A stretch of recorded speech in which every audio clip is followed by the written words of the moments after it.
Hello, ladies and gentlemen. It is October 25th, 2022, and this is another Tuesday edition of the MSP Initiative Live. Of course, had to bring a little bit of hat to the table. My Phillies made it to the World Series for the first time since 2009.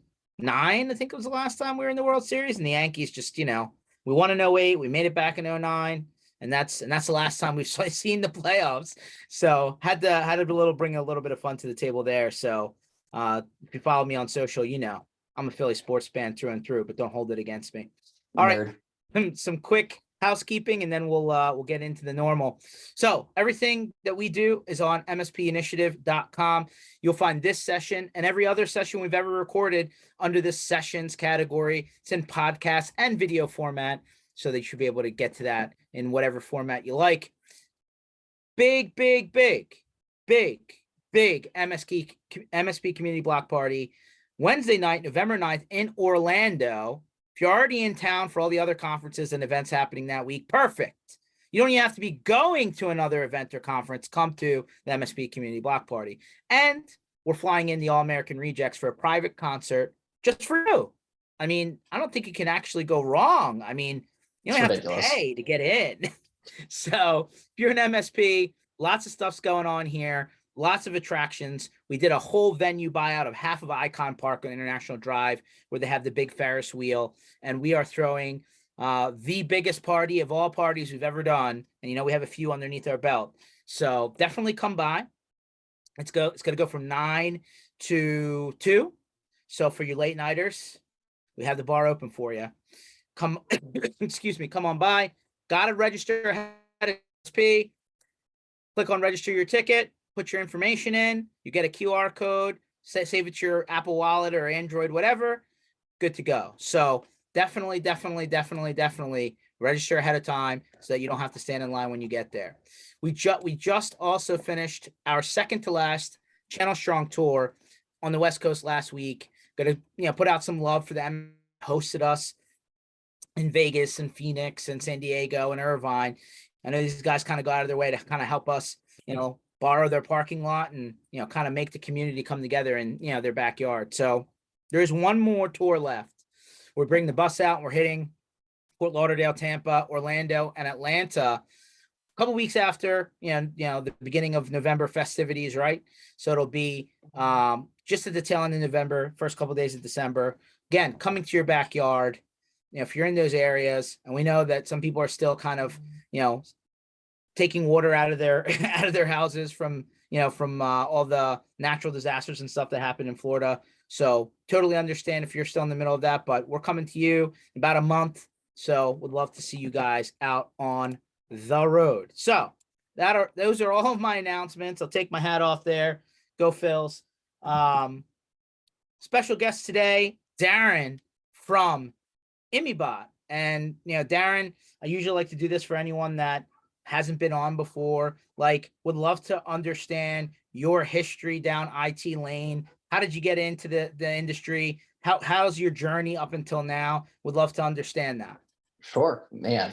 Well, I don't know if you're ready to go that far back. I really got started in the 7th grade when I met my business partner, Bret. And he was trying to put together a computer club, and I was the only guy that showed up. And we had already known each other, so we started lugging each other's computers. Now we're both from New Orleans, mind you. All right, and I'm lugging my desktop CRT monitor across town because he was the first person to get DSL. Right, so we would have these LAN parties. You know the deal, right? And we got really good at networking because the hub we were using had a shared crossover port, and so when that 4th computer or 5th computer would show up, everybody would start getting collision errors, and so we had to get really good at troubleshooting. This is pre-switch day, guys. Talking right. hub.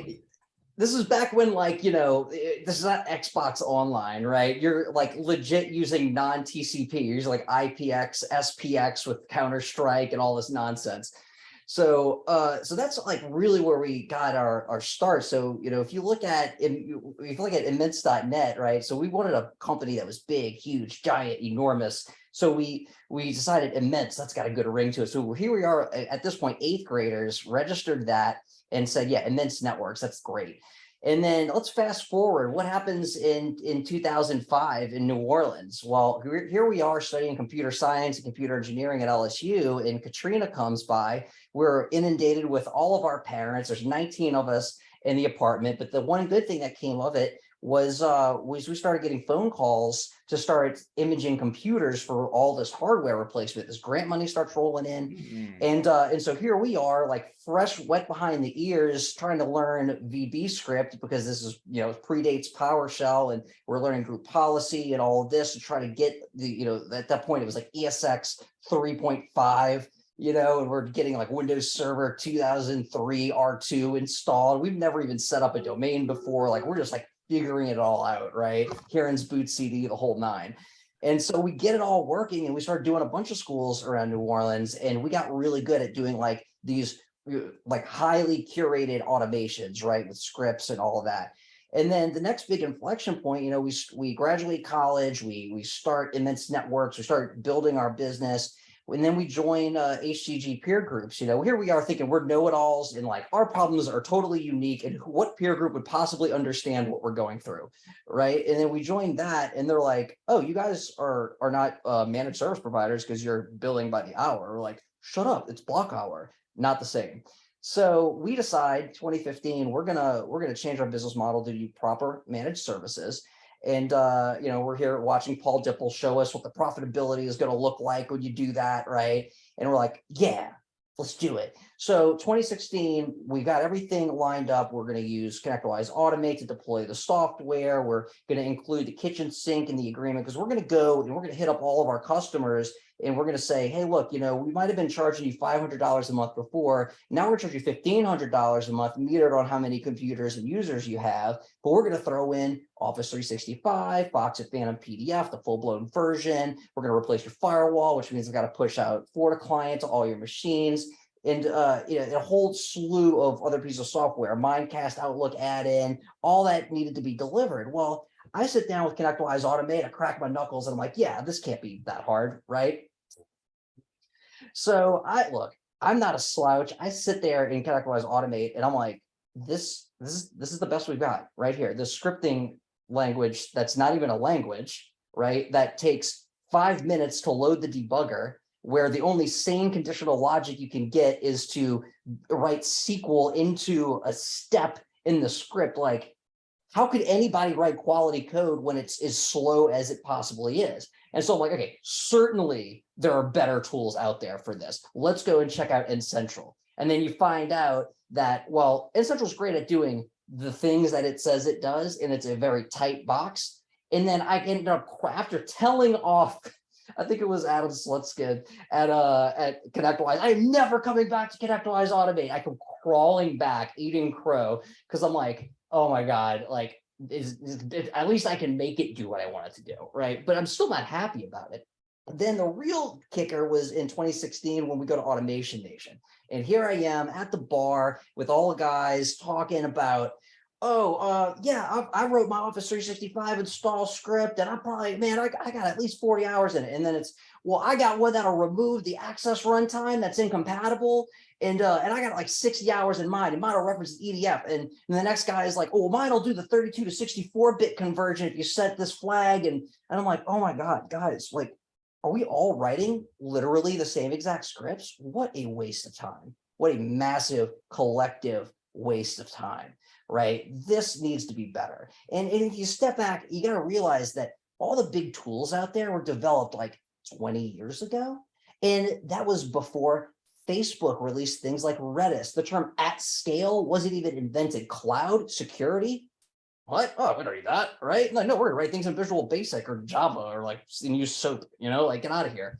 So we sit down and I'm like, okay, well, let's build on the shoulders of giants here, right? We've got Azure, we've got IoT Hub, we've got Service Bus, we've got all of these great web sockets, things that are fast and scalable at our disposal. So I'm just like, well, let's go ahead and start trying this stuff together, And so we start doing it. And so what started as like this massive block of scripts in ConnectWise Automate that took forever ended up being its own product that we now globally curate all of the software and automations that you're trying to do, most likely.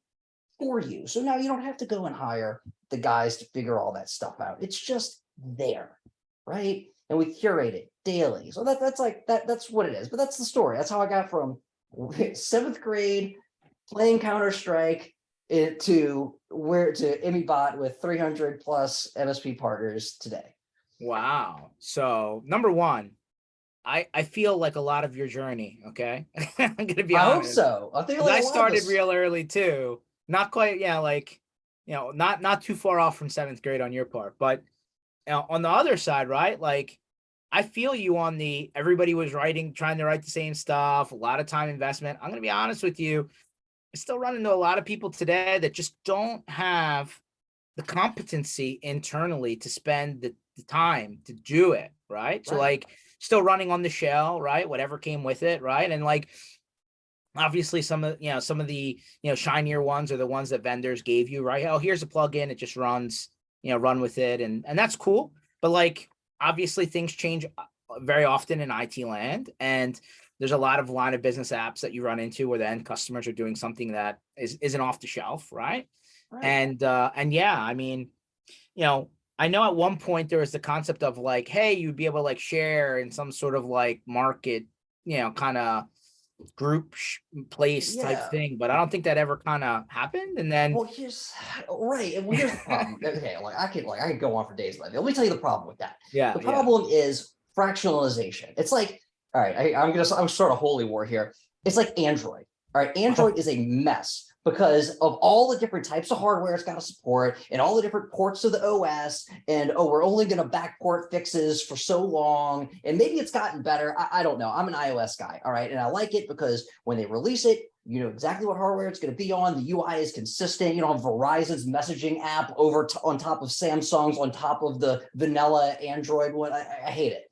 Right. And so anyway, how does that relate to situation with automation? Well, one guy wrote an Office 365 script that can remove the access dependencies, which is not the same one as the one that can do the 32 to 64-bit conversion, which to be fair, most of that stuff is handled by the Office Deployment Toolkit nowadays. So it's kind of a dated example, but still conceptually, it's the same. So one guy says, oh, well, my script to install the Kaseya agent will accept a location ID. And then the other guy says, yeah, well, mine will accept the location name and it'll do a string match against the API or something like that. And then you end up with this big mess of like, you're back to where you started. And then the other fundamental problem is if it's not centrally curated, then you run into problems where like you're making copies of copies of copies, right? Where, like with Automate, oh, sure, you can share automation. I'm going to export a script right now and I'm going to give it to you, George. Okay. And then I fix a bug that you find and I give it to you. Well, what about the 50 other people behind me? Now I got to go and send them a copy of it too and hope that they update theirs. Maybe they are having the bug. Maybe they're not. I don't know.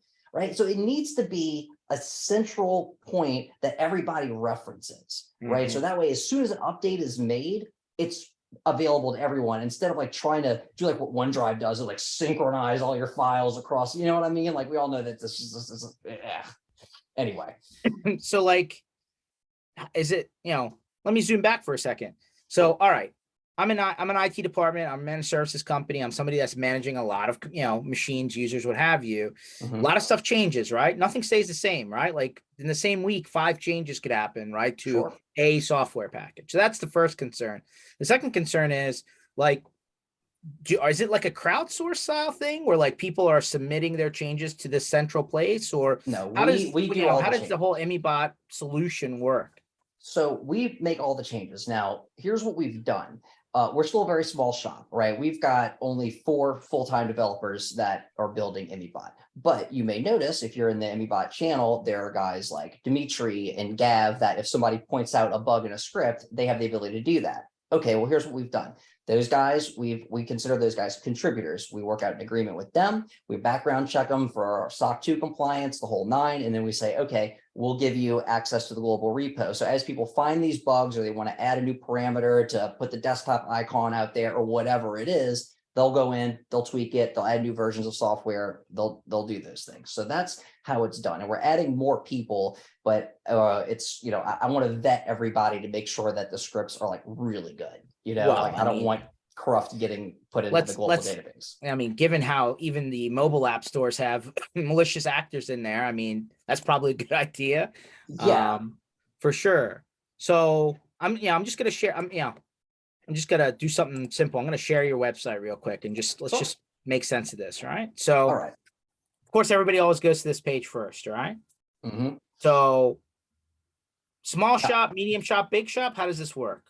Is Well, that okay, how so it's? Yeah. this is actually getting ready to change at IT Nation, because we've priced a lot of people out of the Emmy Forever plan because we kept raising the price. We kind of did like Tesla did, get free supercharging for life. Like it started all the way down at like $200 a month, like 2-3 years ago when we first launched it, right? But we've been inching it up, and really it was just us being lazy and not writing the part of the code that would like meter you on how many agents you're running, and saying, oh, you need to buy more. Like we just never got around to it. We're too busy doing that. I was like, oh, we'll just extend the Emmy Forever thing. And as it got easier to sell, just raise the price, right? So Yeah. but what we're going to do now, we actually got all that code written, and that's going to get merged in. I think I merged in last week.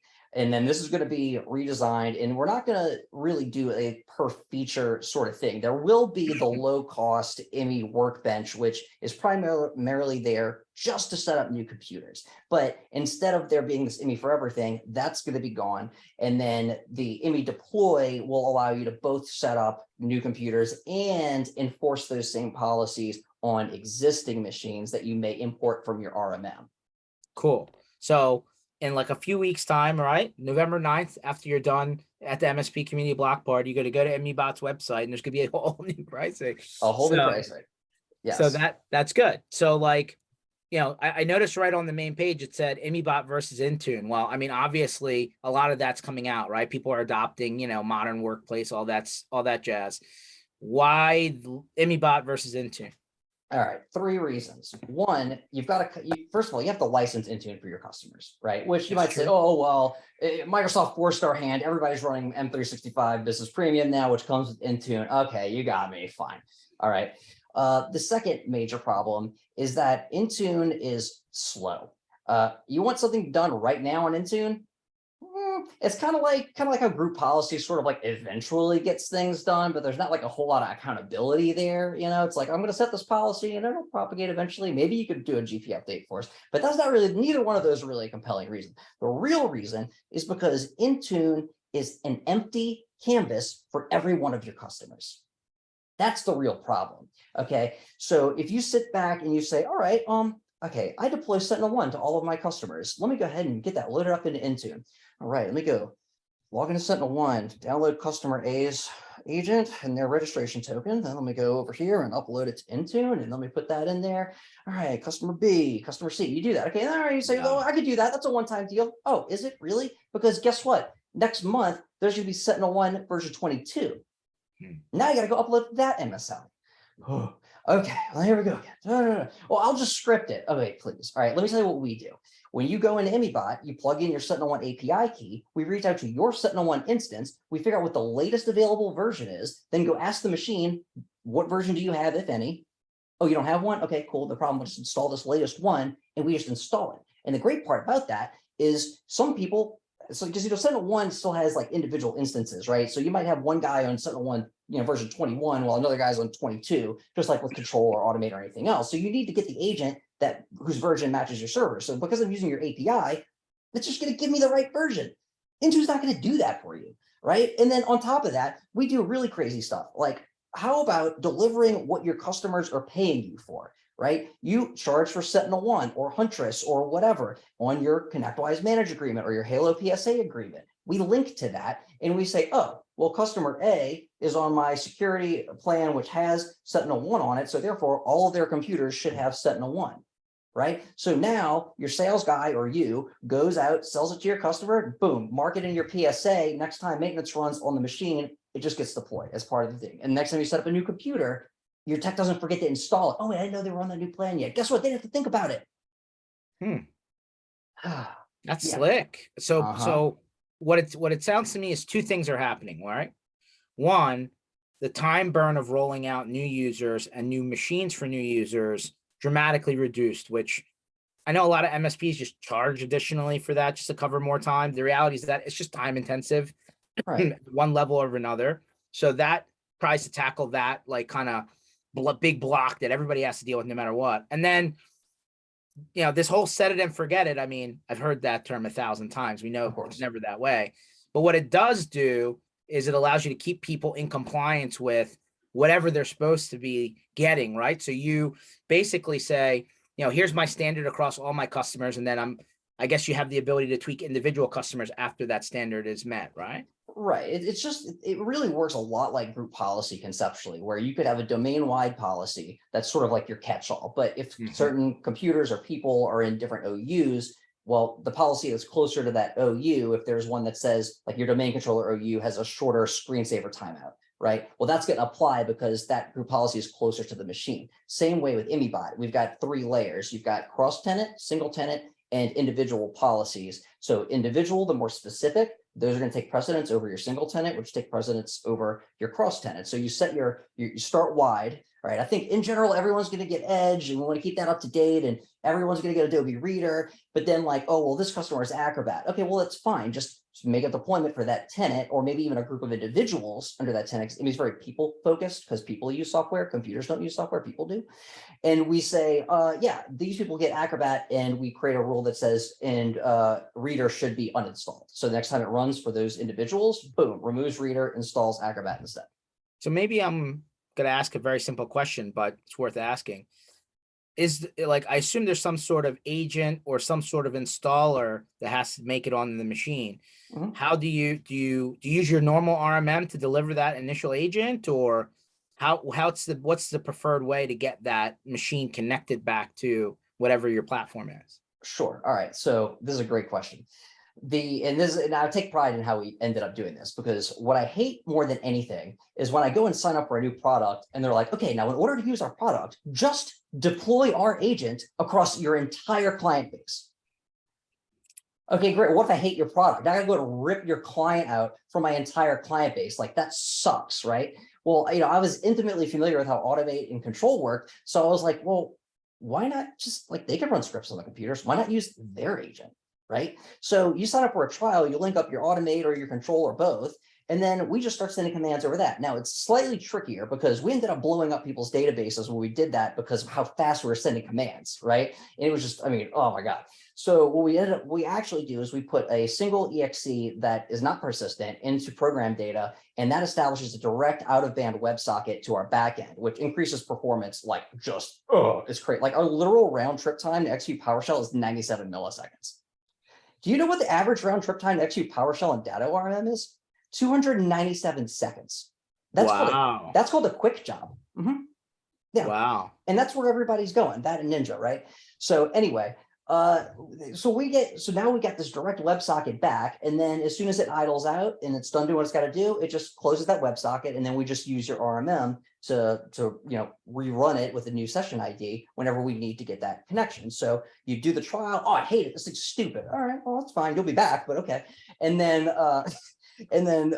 so at worst, you have this little exe sitting around in program data, which is easy to delete, but we're not like putting it under apps and features, and we're not putting it under as a Windows service, right? Now, other side of that is for new computers, though you will be using the Immybot agent, because we are able to attach different parameters to it. So if you take a little USB like this guy here, and you want to key it for an individual, you're able to do that, and we're able to embed that metadata inside of our agent.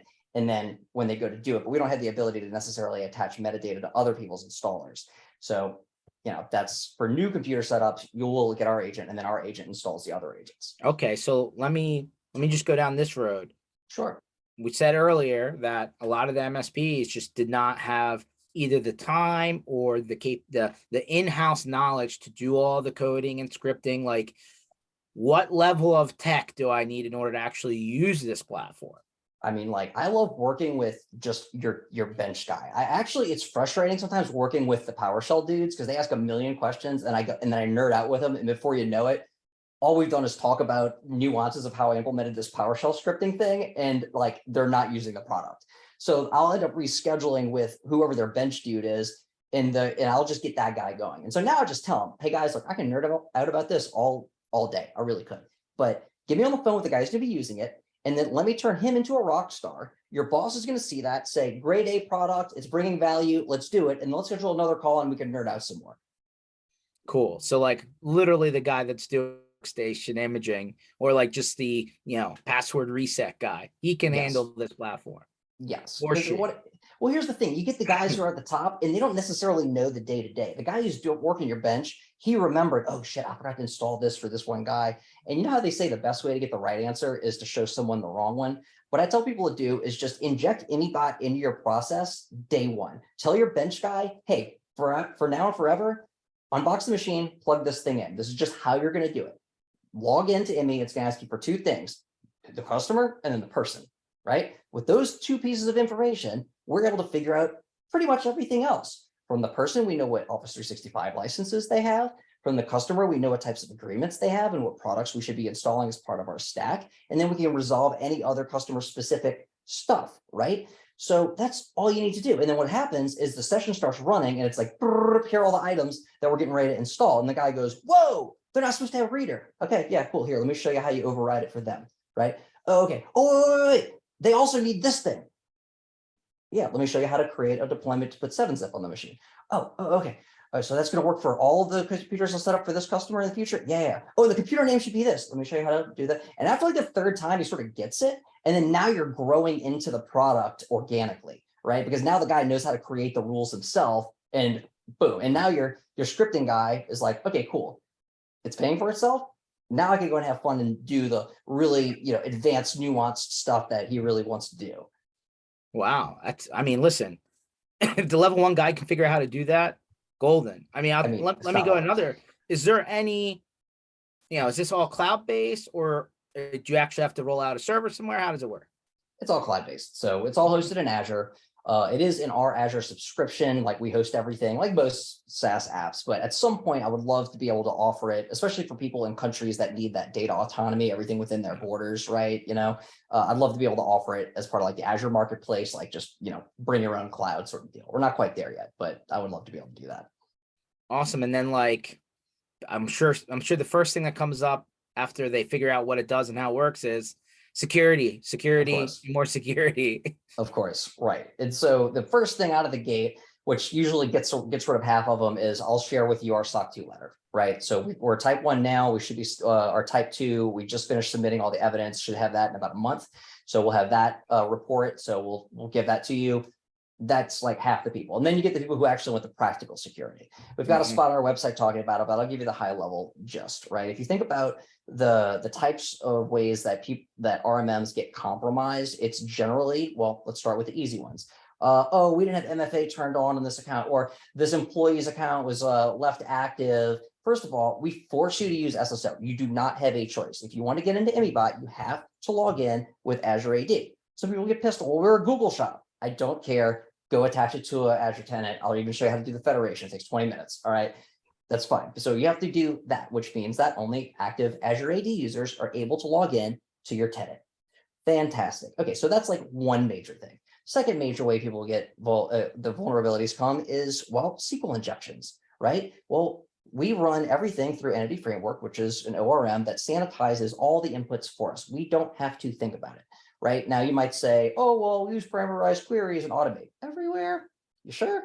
Look, it's not, I'm picking on automate because say I had the same problem, right? Like years ago, it'll upload this text file with a SQL query in it and boom, it'll just run it, right? Those are the things like that can't happen in Immy because we've got that layer, right? And that's just how all modern software is built. So really what it boils down to is we built it at a time where security mattered.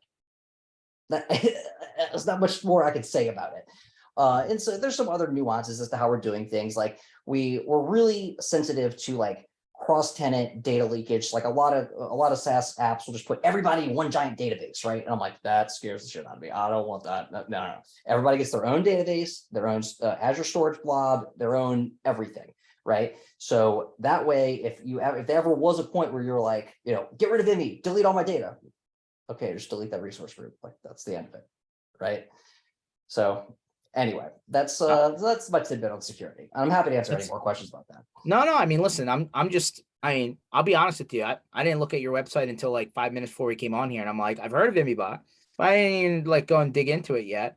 So now I'm starting to understand why this works and why it makes sense, right? Because, the big question is going to be, why pay for another tool if I have my existing RMM? The answer is, can you actually make your RMM do the work? Yes or no? I'm going to say a lot of people are going to say no. They're either outsourcing that work to somewhere else, or they're just not using it, right? Right. So that's number one. And then number two is, well, I have all this stuff that I've already built out, and I'm sure that the answer is, well, I'm not saying you can't use the stuff you already have, but because you have 300 MSPs coming to you on a day to day saying, hey, can you add this? Can you adjust this? Can you tweak this? It's just a volume thing happening.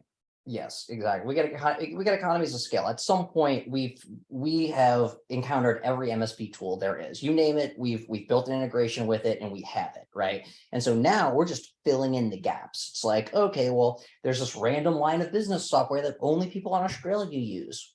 Cool. Let's get that in there too, you know? So we get the opportunity to really hammer things out when people come to us and they're like, yeah, here's a test machine, go hammer it out until it's there. I'm like, all right, I'm happy to do that work as long as I can put it in global, because that just raises the value of Immybot for everybody. That's awesome. That's awesome. So like, have you ever asked anyone that's using the platform today what their time savings is after they get using this thing?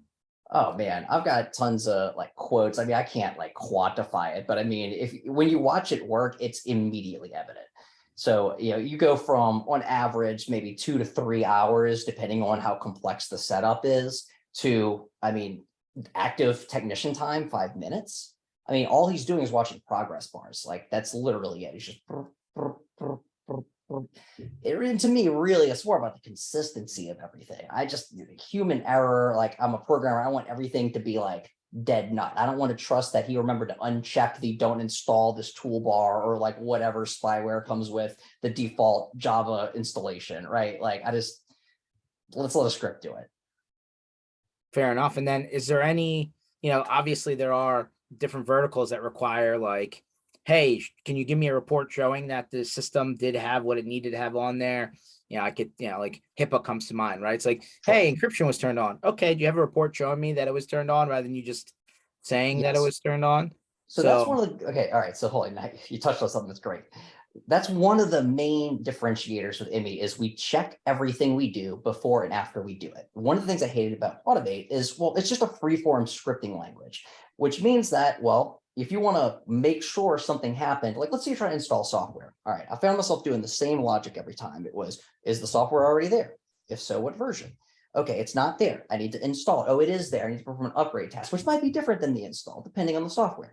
Then I need to run that installer. And then I need to go and recheck to verify that the software actually made it there with the desired version, right? Those are all generalized, so that framework is hard-coded in IMMY because it understands what a piece of software is, right? And if you're talking about something like BitLocker, we have this other concept called tasks. So it's software, tasks in IMMY.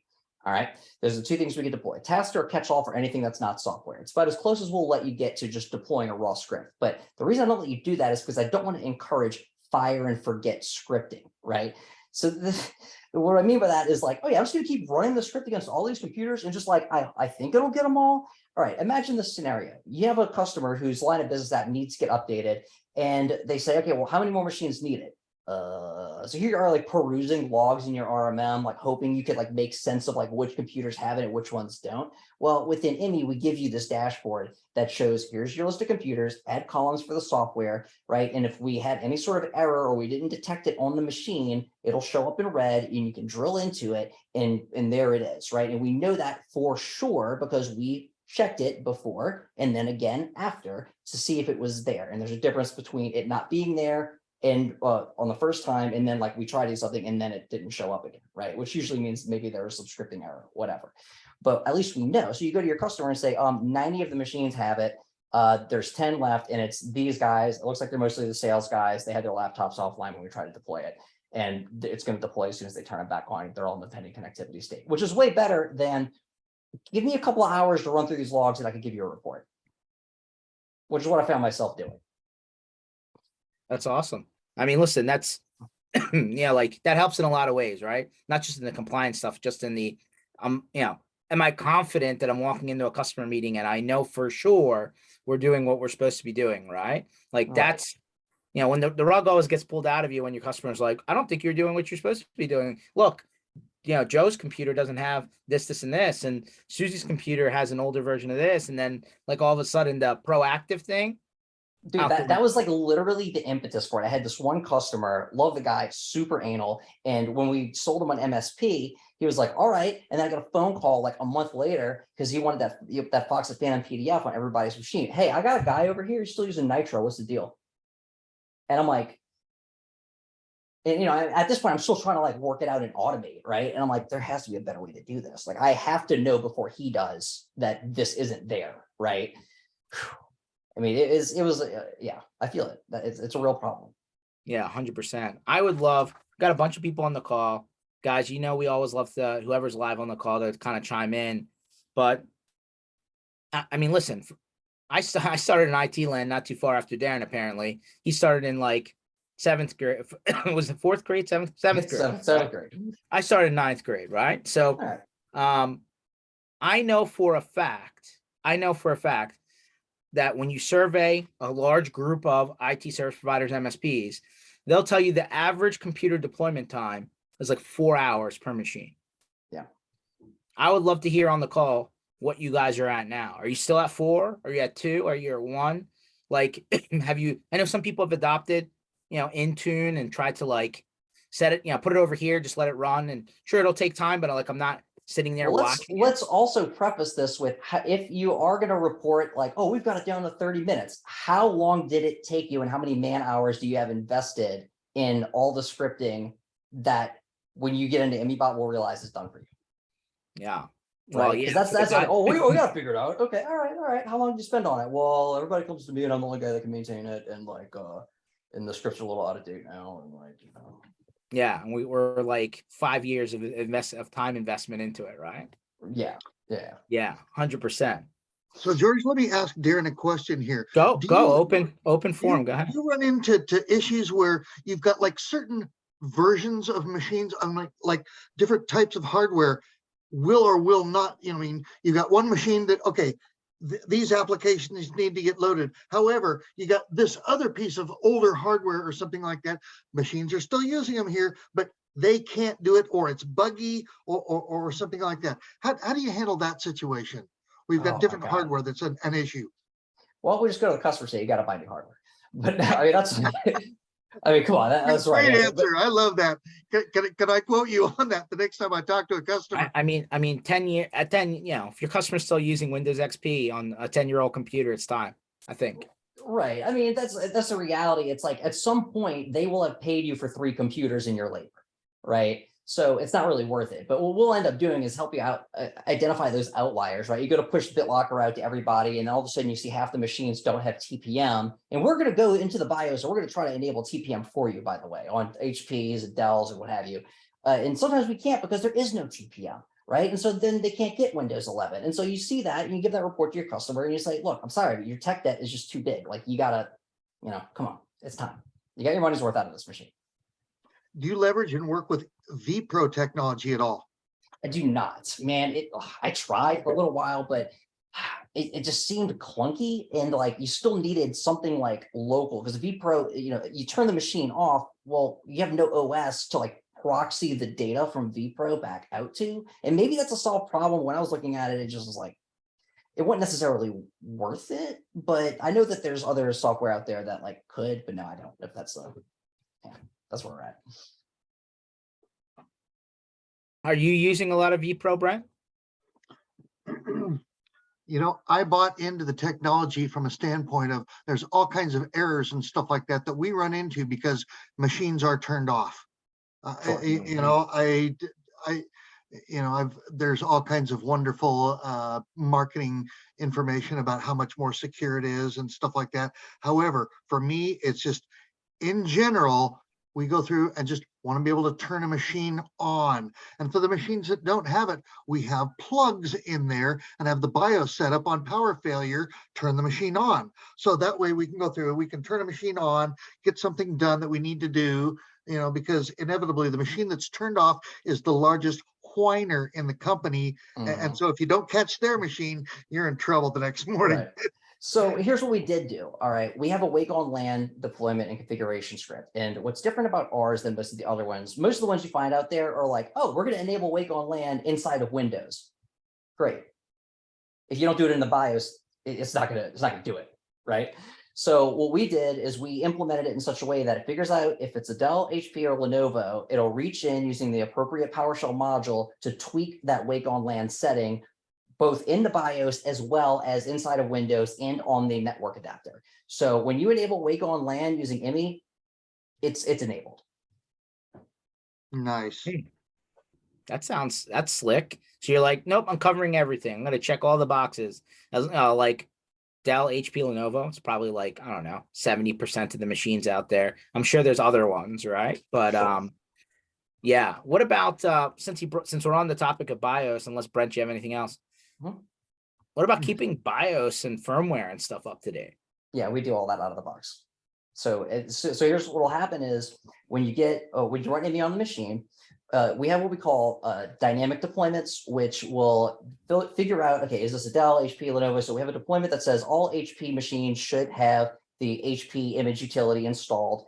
And then what we do is we attach a task to that, which we call, when we attach it to software, we call it a configuration task, because oftentimes you have to configure software. But we use it in this case to apply all of the updates that are presented by that. And we're actually getting ready to release a new feature where that task can create subtasks so you can get individual item level auditing. Because right now it's all sort of hidden inside of the logs. If there's like a BIOS update, a driver update for Realtek and like all that, you wouldn't necessarily know.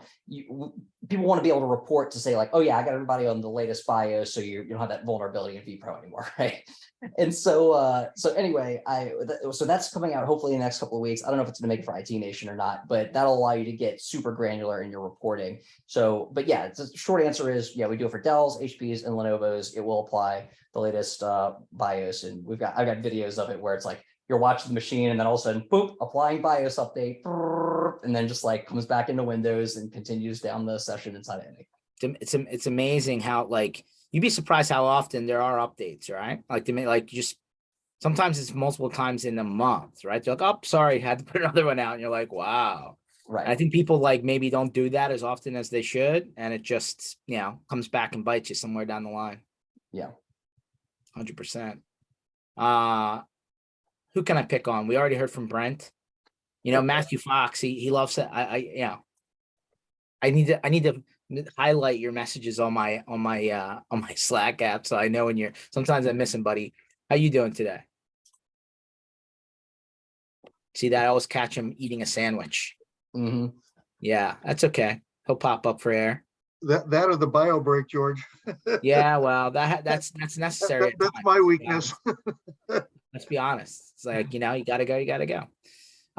Mark from Pittsburgh, how you doing today, buddy? See that? I caught him off guard too. People just listening in. I just gotta pick on them. They're just stumped. Yeah, 100%. Pete, how you doing today, pal? All right, George, how are you? Oh, breaking things, fixing them, a little duct tape and glue and bubble gum. Yeah. I hear you. I hear you. Yeah. I got a little bit of that going on myself. Yeah, 100%. How was your drive time there last week in the Southwest? It was not bad. It was much better than having to drive all the way out and all the way back. Oh, come on. You wanted to do that so badly. I'm waiting for the trailer to be delivered, the box to be delivered back today. So yeah, well, better than U-Box, I can tell you that. Didn't work out too bad. Pretty smooth process overall. Awesome. So Pete was driving around on our Channel Strong tour last week, so he just loves to drive big trucks with race cars in them. Apparently, I heard that on that last stop they gave you a run for your money. They brought out their own race cars. yeah, Oli brought out his two cars, and there would be no comparison. The GTR would have beat him because it's got more horsepower, but those he has spec Corvettes, so they're not allowed to produce more than a certain amount of horsepower and all that. So I think he was throttled at like 350 horsepower or something. What do you got done to the GTR? Well, I don't have the GTR anymore, but we had a 700 horsepower all-wheel drive GTR, so wheel horsepower. Like newer GTR or like old school Skyline? Newer, 2010. Man, Yeah. I got to ride in like an actual Skyline, like right-hand drive. My buddy's got a dyno in his garage, and man, dude, after we tuned it, it was like 400 horse. Oh, that thing was so much fun. Yep. Well, the 370 Nismo that's replaced it is sitting at about 380 wheel horsepower. Okay. So all right, it's not too shabby for the weight of the car. fair So, enough. Man, well, So I'll tell you let's- what. I got some things that I could talk about that we're getting ready to hopefully release that Go are ahead, that Darren. are Give new and us one. exciting. All right, that I think are pretty groundbreaking. All right. So the big thing that I'm hoping to get done by IT Nation is IMMY MDM. All right, we're going to compete head to head with Intune. I've already established that Intune sucks. All right, and if you can get on board with that, let me explain to you what the vision is. All right. Well, I'm not the only product out there that leverages that whole USB plug-in technology. All right. Basically, that's where we are. Microsoft has built this into the out-of-box experience such that you plug in a USB, the out-of-box experience scans it for that provisioning package, it will automatically install it. That's cool. But then now you got a lot of remote workers, right? And what are you going to do? Ship them a USB drive? That sucks. And then everybody is sold on the promise of autopilot, right? And people sort of get intermingled, autopilot, Intune, or they one and the same, like blah, blah, blah. Okay. Well, autopilot is just there to get you into an MDM. And of course, Microsoft is going to default to pointing it to your Intune instance, right? But then we got to thinking like, well, how hard is it to emulate an MDM, right? Like what's Intune really doing under the hood? Well, as soon as it gets enrolled, they push their little agent. They call it the sidecar, or the Intune management extension, whatever. And then they use that to install all the Win32 apps, And I'm like, how's that much different than what Immybot's doing? Why couldn't I just like go into the Windows enrollment section of Intune where you configure autopilot and just get a different URL, maybe a URL that points to an Immybot instance. And maybe when that API gets hit, we respond just like Intune would, and we are now an MDM, which would allow us to then send our agent to the machine and present the same device enrollment page. So where the end user can see, oh, we're installing these applications for you. You'll be able to use your computer after this is done, blah, blah, blah. And then we're just doing the normal Immybot setup behind the scenes, right? How slick would that be? Yeah, we did it. All right. So we're getting that hopefully into prod very soon. And in fact, today we're starting to work on the device enrollment status page itself, which I'm pretty pumped about. So that's like the big thing. So now it's going to be USB less that auto is setup. really big, actually. Yeah, think about it, right? So now, we're going to grow into it because MDM space is huge. The amount of things that you can configure, because now you can do ADMX ingestion and do all your policies through it and all of that. Like it's going to replace a lot of surface area of stuff that we're scripting currently, things like power options. Well, when we do it with a script, the end user can still tweak it, right? But if you enforce it from like a group policy or an MDM standpoint, well, they can't, right? And this is like the right way to do it. So now we're going to have that start to get built out. So on top of just the initial agent install with the software, we'll be able to actually enforce policies. And the nice thing about it is because IMMY is implicitly multi-tenant, you can make one policy for SentinelOne across all your customers, and boom, it just gets installed. Latest version to the correct site using the correct registration token without having to upload it 50 or 100 times, right? I mean, that's super. I mean, to be honest with you, I know a lot of people have gone down autopilot lane and they use it. They use it pretty regularly, and they do drop ship their machines and have their customers just sign in and it goes. But like to your It's point, usually right? for Like one. It's usually one customer they sold that project to, and then they never get around to doing it for the rest of them. well, because it is late. Like you can't really just Xerox, right? You have to go in and actually set everything up tenant to tenant.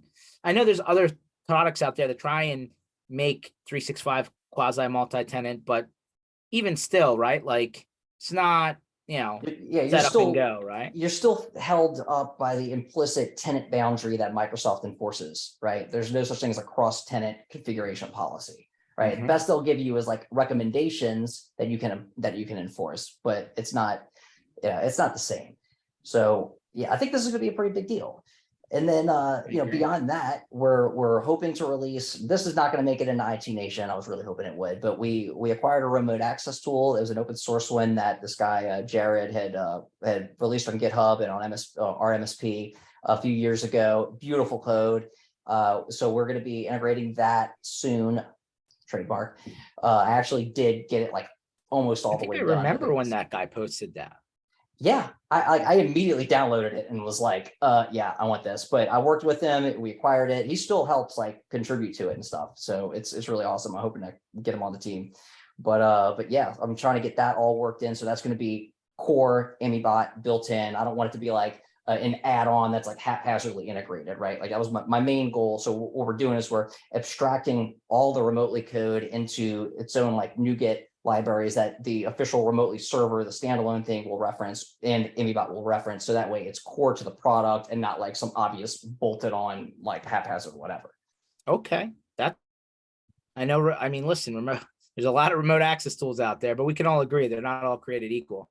Yeah, and look, is it the best remote access tool? I mean, look, it's not going to be as polished out of the gate as something like Control would be, right? But over the course of time, it will get there, right? So I'm initially going to just be using it to give you like, here's the screenshot, you could remote in, but eventually it'll be able to persist reboots and logins, logouts, all that stuff, right? That's kind of that's the hang up we got right now. Like by itself, it does that, but because we're tightly integrating it, our agent doesn't technically resume after like a log out, log in if you're doing a user land script, for example.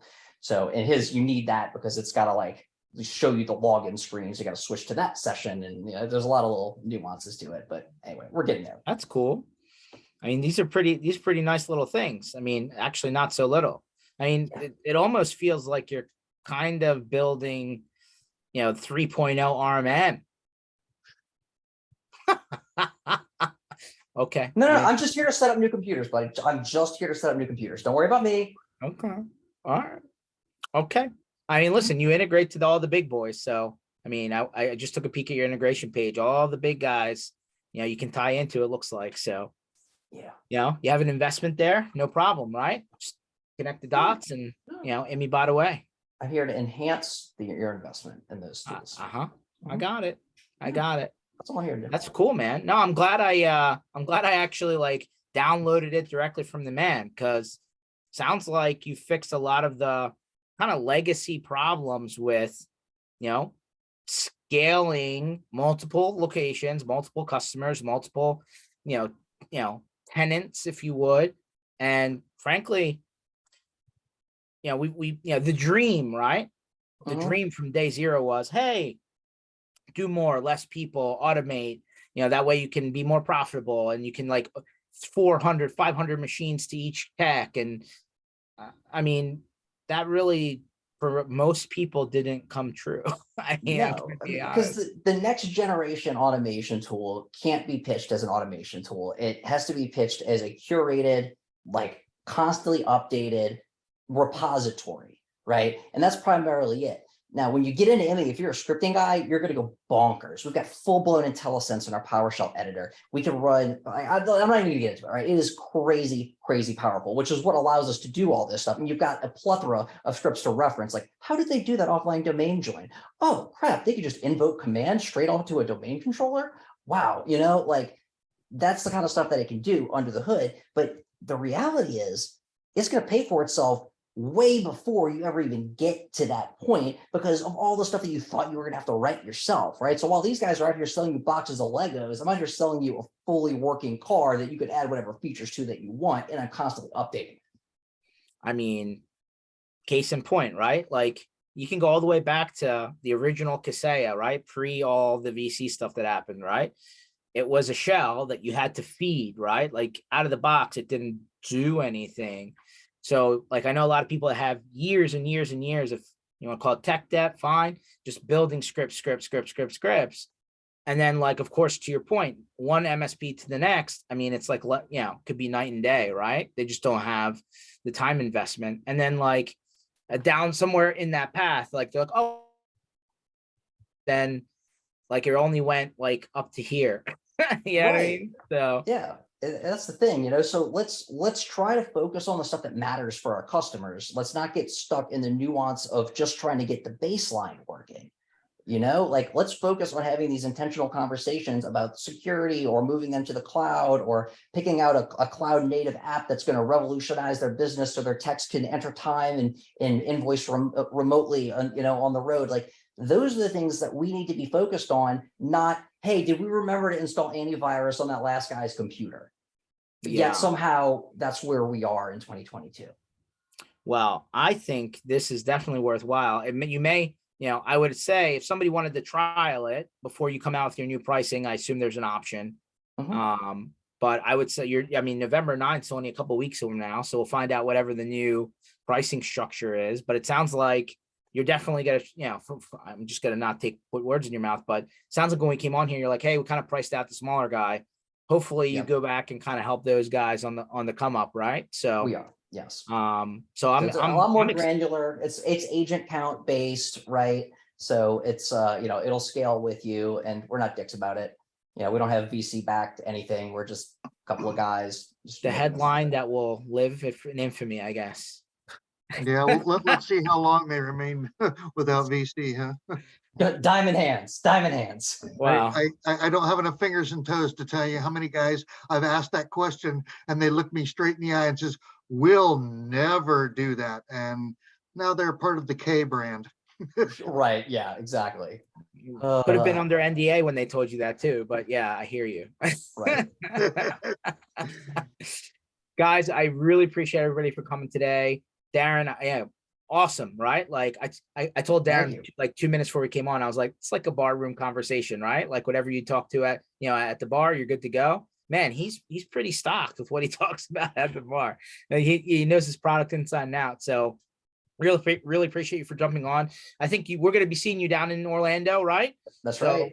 definitely want to circle back and catch up more, because it sounds like you're doing some pretty cool things. Frankly, I might want to jump in and start to Check play it with it myself.